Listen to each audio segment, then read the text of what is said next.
Solomon's pools are three ancient reservoirs located in the south-central West Bank, immediately to the south of the Palestinian village of Al-Qada, about 5 kilometers southwest of Bethlehem and near the road to Hebron. Description: the three large reservoirs, following each other in line, stand several dozen meters apart, each pool with a roughly 6 meters drop to the next. They are rectangular or trapezoidal in shape, partly hewn into the bedrock and partly built, between 118 and 179 meters long and 8 to 16 meters deep, with a total capacity of well over 250,000 cubic meters. The pools were part of a complex ancient water system, initially built between sometime around 100 BC and California, 30 CE. At its high point, the system was providing water to the city and Jewish Temple of Jerusalem, as well as to the desert fortress and town of Herodium. At that time the pools were fed by two aqueducts, by several springs of the surrounding countryside, including one situated underneath the lower pool, as well as by rainwater that descended from the overlooking hills. The pools acted as a storage and distribution facility, with the two feeder aqueducts bringing water to the pools from hills to the south. The collected water was then distributed by two other aqueducts leading from the pools northwards to Jerusalem, plus another one heading eastwards to the Herodium. Traces of all five initial aqueducts have been found. Below the middle pool are the remains of the British pump station that took the water by pipe to the Old City of Jerusalem. Another, more recent pumping station below the lower pool is still providing water to the town of Bethlehem. Near the upper pool stands a small Turkish fort, known either as Kalat el-Burat or as Kalat Murad. The rectangular structure with four square corner towers was built by the Ottoman Sultan Osman II in 1618. It served as barracks for the Turkish soldiers guarding the pools of Solomon and the commercial caravans between Jerusalem and Hebron, as well as a staging post on the local Hajj route to Mecca. For a long time it was also used as a caravanserai or khan, after being allowed to decay since the middle of the 19th century. The ruined fortress has been largely rebuilt and developed as part of a new tourist complex. Name: the pools are named after the biblical King Solomon, connecting them with the story described in the book of Ecclesiastes 2.6. I made myself pools from which to water the forest of growing trees. Josephus added to the story, writing that Solomon used to enjoy the beauty of the water-rich Etham, and the legend has it that the wise king built the pools for his wives, reportedly 1,000 in number, so that they could bathe in their waters. History: the growing water needs of the Jerusalem Temple and the pilgrims it attracted during the later part of the Second Temple period, led to efforts to create a conduit able to reach the relatively high top of the Temple Mount by gravity alone. The hills south of Jerusalem are higher than the city and its Temple Mount, and contain a number of perennial springs, offering a good choice to the ancient engineers.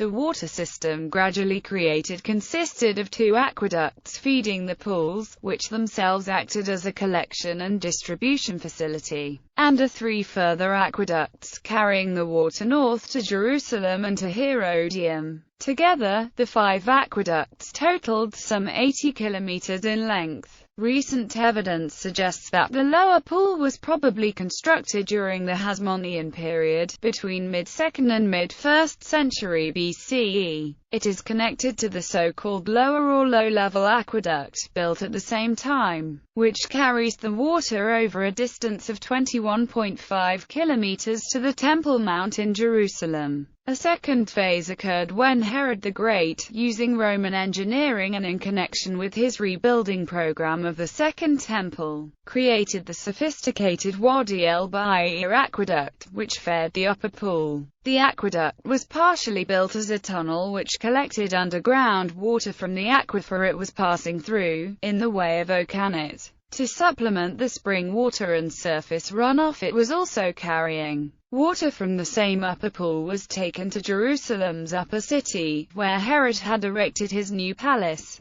through the king's ambitious so-called upper or high-level aqueduct. North of Bethlehem, a tall bridge consisting of 2 levels of arches helped pass a deep valley. In a third phase, Roman prefect Pontius Pilate built 39 kilometers of aqueduct, bringing yet more water to Solomon's pools from the large collection pools at Arub to the south. The water system based on Solomon's pools has provided water to Jerusalem, on and off for 2 millennia, all until 1967. The low-level aqueduct was the longest-serving of the Jerusalem-bound ones. It started at the lower pool, and once it reached Jerusalem, it crossed the Tyropoeon Valley over a bridge to find its way onto the Temple Mount platform, where it ended inside the great cisterns hidden underneath its surface. Major repairs to the water system were done by the 10th Roman Legion, Legio Fretensis, during the 2nd century CE, later by the Mamluks, the Ottomans and the British. In 1902, for instance, a new 16 kilometers pipeline to Jerusalem was inaugurated to mark the 60th birthday of the Ottoman Sultan Abdul Hamid II's springs feeding the pools. The pools are directly fed by 4 different springs.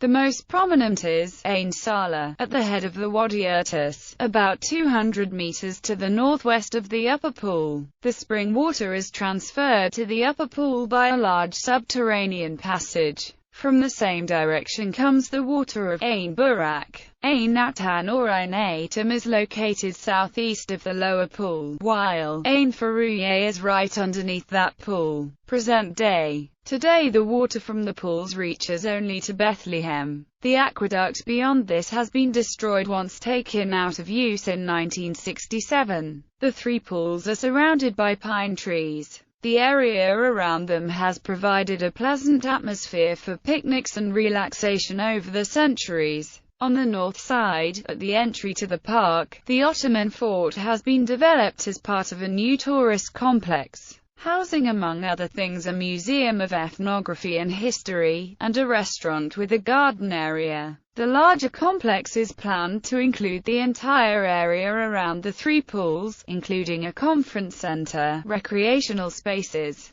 a mosque and more. As of December 2014, much of the complex is still being developed. While development is painfully needed in the area, there are concerns about the preservation of this remarkable archaeological and historical site. Solomon's Pools since 2009 has been managed by CPC. CPC Link that operates, manages and preserves the following areas and surrounding archaeological site are 3 historical pools named Solomon's Pools. 2 of them aged to be from the Roman period and the 3rd from the Ottoman period. Murat Castle, an Ottoman castle built for the protection of the pool's water with an area of 3,500 sqm. Natural Heritage Forest. The Convention Palace, 12 venues and theatre. Handicraft Center built on 12,000 sqm for commercial traditional bazaar.